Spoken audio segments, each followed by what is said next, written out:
I'm not waking up tomorrow morning and finding that there's nobody there.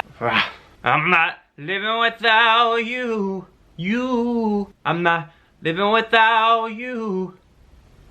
I'm not living without you. Hey, it is Jason. Welcome back to my channel. Before I start this video, I want to get attention. How should I word that? That doesn't sound too like narcissistic. You should like, comment. Well, you should comment after the video, I guess. But you should subscribe, like, click the bell for notifications. You can also follow me on Instagram, Twitter. All of that is down in the description. So for this video, I've decided I'm going to tell you guys about my Broadway understudy moment. So for those of you that don't know, I am an actor. I was in the Broadway revival of Elf the Musical. I played Little Boy. That was my character's name.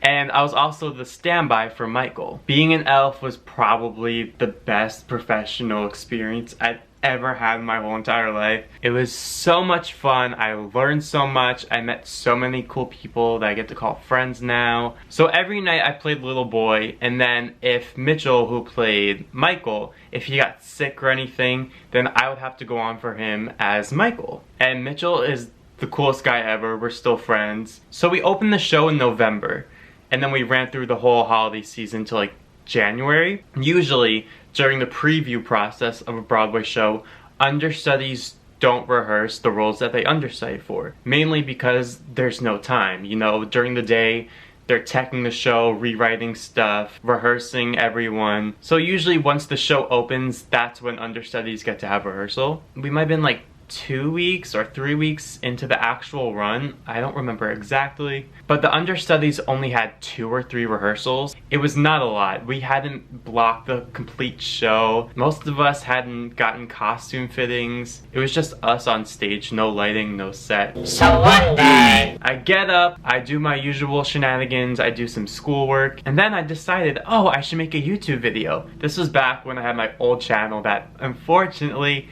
got deleted. It was a sad time. But I decided, I was like, oh, I should do a cover. So I think I sang And I'm Telling You from Dreamgirls, or I think it might have been a song from Scandalous, if any of you know that musical. I think I sang one of those 2 songs. I don't remember exactly which one. But let's say I was singing And I'm Telling You. So I'm in my room, prepubescent Jason, chubby. Hi guys, my name is Jason Artesta, and I'm gonna sing And I'm Telling You from Dreamgirls. Hit it! And then I pressed the button. So all of a sudden, while I'm recording my videos, my mom says, Jason, get downstairs. I was like, Mom, I'm recording a cover. So I go downstairs, and my mom is on the phone with Lori, who is Mitchell's mom. And she was saying how Mitchell doesn't feel well, his voice is kind of gone. Does Jason feel ready to go on as Michael? So I was like, I mean, I do, yes. So then she put me on the phone with Mitchell, and then Mitchell was so sweet, he was so nice.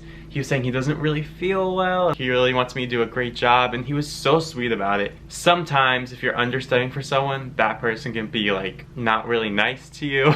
So it was great that he was supportive, wanted me to feel comfortable. And then the stage manager calls me and lets me know that I'm officially going on. This is crazy. This is my Karen Cartwright moment. If you guys have seen Smash, you guys know she gets thrown on as Marilyn Monroe, and there's this whole sequence of her. The camera's following her as she's like walking towards the stage, and I was like, oh my god, I'm Karen Cartwright. Not even nervous or like scared that I don't know half of Act 2, the blocking to Act 2. I just thought of Smash. So the stage manager says, just come to the theater as soon as possible. We're just gonna do a little rehearsal. We'll tell some of the cast members to come. So my mom and I, we get in the car from Long Island. We go all the way to Manhattan. We go to the Al Hirschfeld Theater. A large portion of the principal cast was there, and the dance captain, stage managers, and assistant director Casey. It was crazy. Like, I've never had a whole rehearsal dedicated to me, especially with all these huge Broadway people. Like, it still blows my mind and doesn't feel real that I've worked with those people and that I know those people. And I still don't believe it. I didn't believe it then. I still don't believe it now. I mean, I do believe it, but it's like mind-blowing. It was so great. So we go over the numbers that I sang with Beth. I think we went over the blocking that I didn't know in Act 2. They fitted me downstairs for my finale elf costume for the North Pole. Because I didn't have my own costume, they just kind of hoped that I'd fit into Mitchell's. I think they made like a tiny adjustment, but like I was a bigger kid. I just sucked in a lot. And because I played little boy, it was a small role, so I didn't have an understudy. So Mitchell actually came in, he did that one scene, and then he went home from like across the hall. We were like, break a leg, dude. We're kind of social distancing in a way. And then it was showtime. The show started. Backstage, stage left. Michael and Emily, they enter into Walter's office through an elevator. We stand behind an elevator door and then it opens and we walk on stage. And I remember just standing there holding hands with Beth Level. Who gets to say that? That's insane. I was just standing there and she grabbed my hand and she was like pulsing my hand and like looking at me like, you got this, it's gonna be all great. The door slid open and we walked on stage. And that was probably the most like magical night of my life. You know, growing up, and I'm still kind of growing up, but you know, Broadway is like my #1 thing that I want to do with my career. The fact that I got there, especially that early on, is kind of crazy. That doesn't happen. And so I can still visualize like standing on that stage and looking out into the audience. So then we did that first scene. And then I think a few scenes after that was the first song that Beth and I sang, which is called I'll Believe in You. And I remember being super, super nervous. When I started the song, I remember I started singing a tad bit early. This song normally goes, I don't wanna check that's made out to cash. And I said, I don't wanna that's made out to cash. If you didn't know the score, you wouldn't have known. So I played it off. We did all of Act 1. It went good. I didn't forget anything. Then Act 2 came. And if you guys don't know, in Elf the Musical, Act 2 is the big 11 o'clock number. And it was Emily's and Michael's big 11 o'clock number in a big Broadway musical. I'm getting chills just thinking about it. The adults, I think they were a little nervous because there's this 12-year-old kid. He hadn't learned the whole show. He's about to go on in a big budget Broadway musical. I mean, I understand why they were nervous. Even though they hadn't formally taught us Act 2, I kind of crushed it. I remember after the show them being like, okay.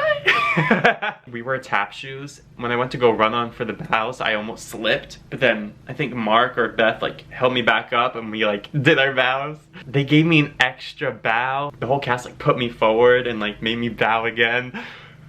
Oh my god. What the f? It still doesn't feel real.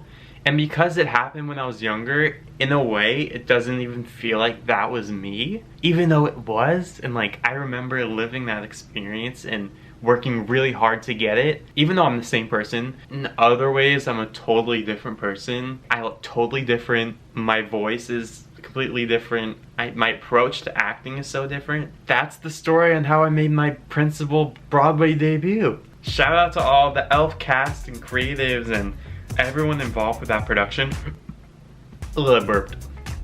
Excuse me. Best experience of my life.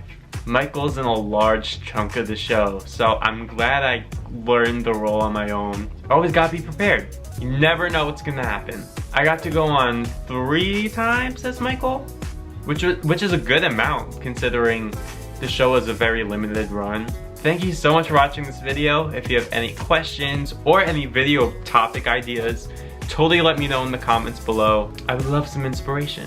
I'm also going to leave information down below about the Black Lives Matter movement and Make Their Pockets Hurt, which is an organization my really good friends have created. Please go check it out. Don't stop talking about Black Lives Matter because it's not just a week-long trend, it's a lifetime thing. So yeah, thank you so much for watching this and I'll see you guys next time.